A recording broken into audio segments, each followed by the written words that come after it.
comment gérer sa reconquête avec des enfants. J'ai la chance dans cette vidéo d'accueillir Aurore Ménal, qui est la coach du site Pouvoir de Séduction et qui est experte en reconquête amoureuse. Salut Aurore. Tu vas bien, Vladimir? Ça va, merci, et toi? Je te remercie. Ça va nickel. Super. Donc dans cette vidéo, on va se demander... Comment reconquérir son ex quand on a des enfants?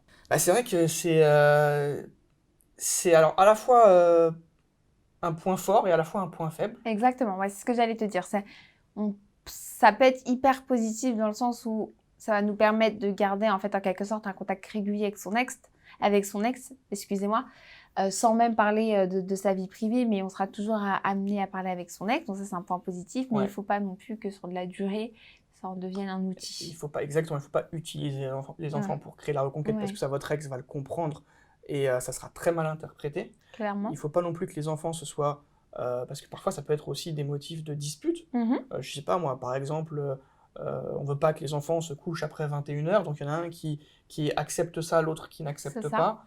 On vit plus sous le même toit, donc automatiquement, ça peut créer des tensions, cristalliser aussi des choses qui sont négatives.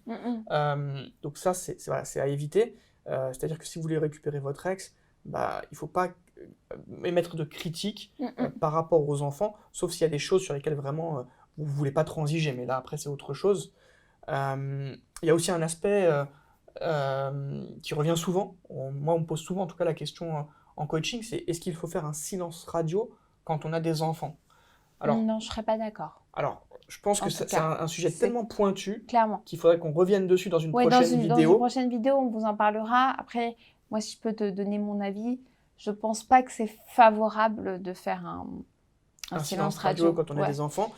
Alors, la vraie question, c'est est-ce que c'est possible ou pas possible? Oui, je pense que c'est plutôt ça. Parfois, il faut nuancer parce qu'il ne faut pas prendre les choses au pied de la lettre aussi parfois. Puis chaque contexte est différent aussi. Tout à fait. C'est le contexte qui est différent.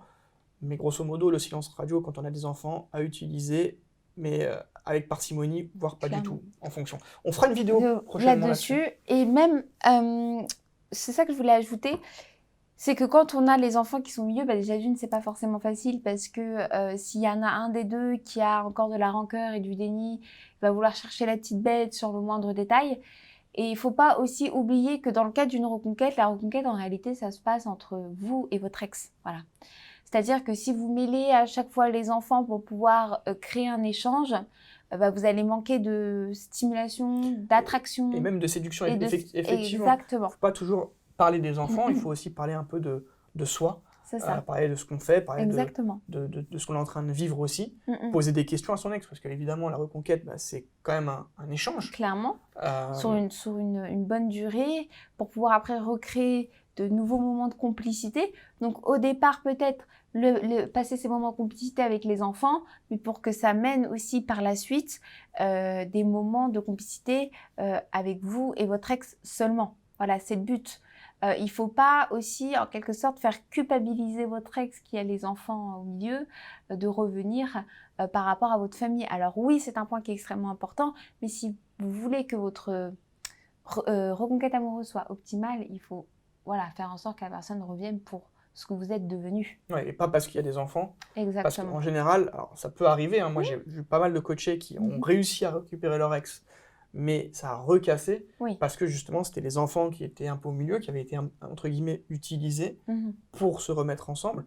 Et derrière, ça provoque des nouvelles cassures quelques semaines, quelques jours même des fois, ou quelques mois après. Et c'est toujours plus difficile après une deuxième séparation de revenir et de remettre une reconquête en place. Clairement. Bon, en tout cas, ça a été un plaisir, écoute, parce que c'est un sujet qui est délicat. C'est un sujet qui est vraiment délicat. Voilà. On fera une prochaine vidéo sur le silence radio avec les enfants. Clairement. Ça peut être intéressant. Et puis, bien évidemment, si vous souhaitez approfondir par rapport à votre situation personnelle du moment, si vous êtes dans ce cas où vous êtes séparé de votre ex et que vous avez des enfants en commun, n'hésitez pas, si vous voulez aller plus loin, que ce soit avec Vladimir ou moi-même, parce que chaque situation est différente, que vous ayez des enfants. Voilà. Les contextes de rupture sont complètement différents, donc des fois, peut-être qu'un silence radio peut être amené, peut-être pas. Après, le coaching, le coaching personnalisé peut tout à fait vous convenir, donc n'hésitez pas. N'hésitez pas également, si vous avez la moindre question, à nous laisser un petit commentaire juste en dessous au niveau de la barre de description. Un petit pouce bleu également si vous avez aimé la vidéo. Ça nous donne de la force. Ça nous donne toujours de la force. Je reprends tes phrases. Exactement, ça donne de la force et puis on vous dit à très vite. Ciao.